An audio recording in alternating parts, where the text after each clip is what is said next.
I've been around a while now, although most of you will have no idea who I am. I'm actually an award-winning international TEDx speaker and coach. That's what I've been doing for years. And I wanted a new challenge because recently I've done a lot of work around storytelling and how stories help you sell, because we all buy into stories. And in that vein, I decided my new challenge would be to open up a online store.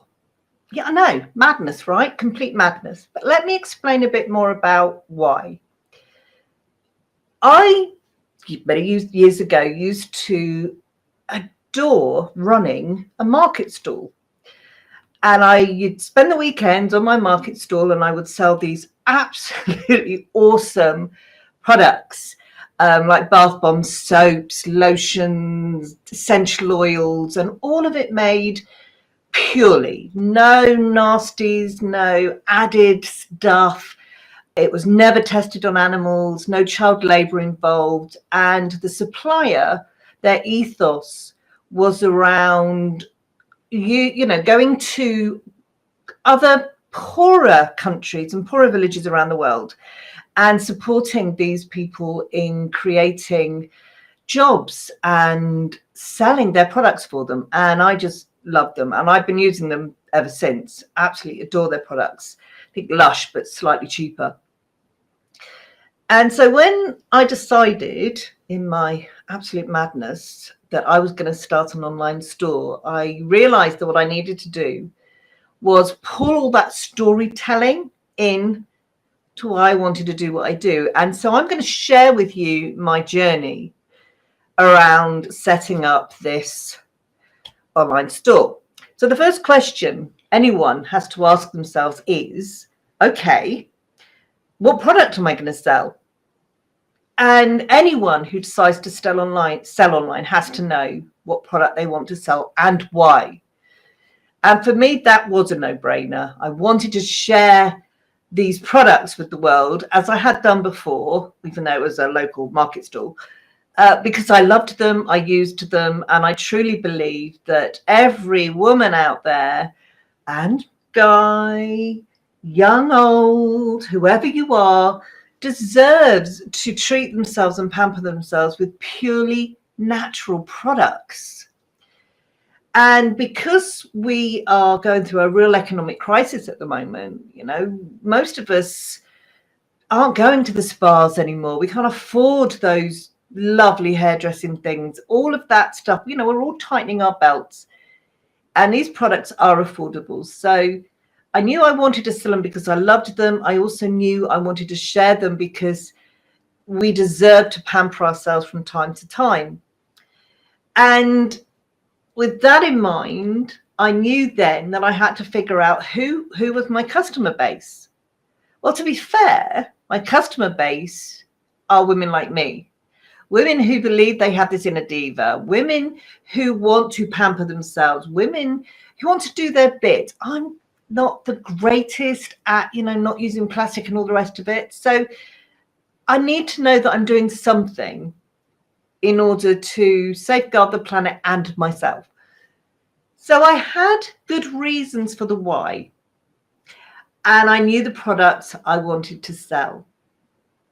And then I had to look at the how.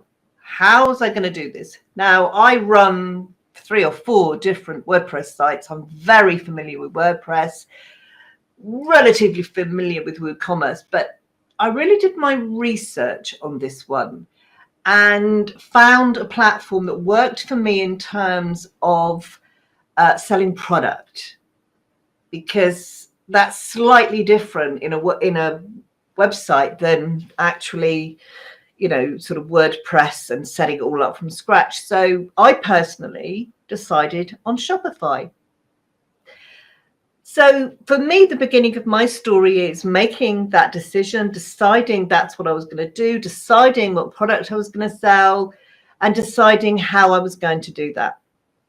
So that's where we are now. Now, I'm hoping to launch end of October, this lovely website I'm setting up, although it's around. There's sort of a soft launch. People can find it. And if you want to find it, it's devilishly.com. I wanted to just share with you how important it is for people to understand your story.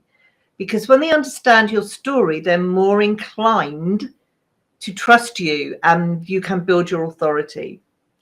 And I know, as a storyteller, and a very good storyteller at that, how important those stories are. So that's where I am at the moment. Now, I now have to think about how am I going to market these things, what comes next, what strategy am I going to employ. So that's going to be the next stage of my story for you, pulling it forward.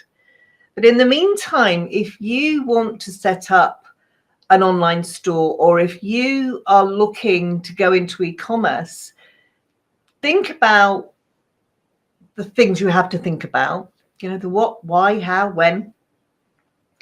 Bear in mind that it's a saturated market, and I can't imagine there's much less to sell that everybody isn't selling already. So you need to find what makes you unique. What is it about you or your products that is unique? And for me, I think it is that I don't want you just to go and buy.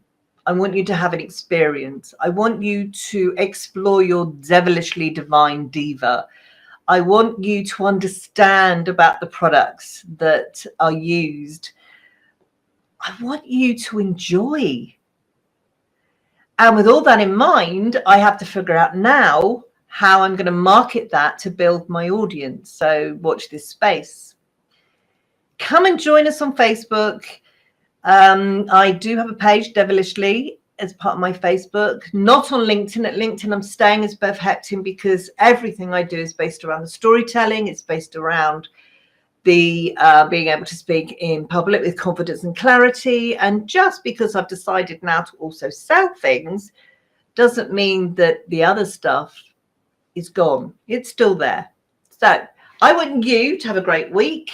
Keep a lookout for the next ones. I am going to try and get more consistent with the way I do this. And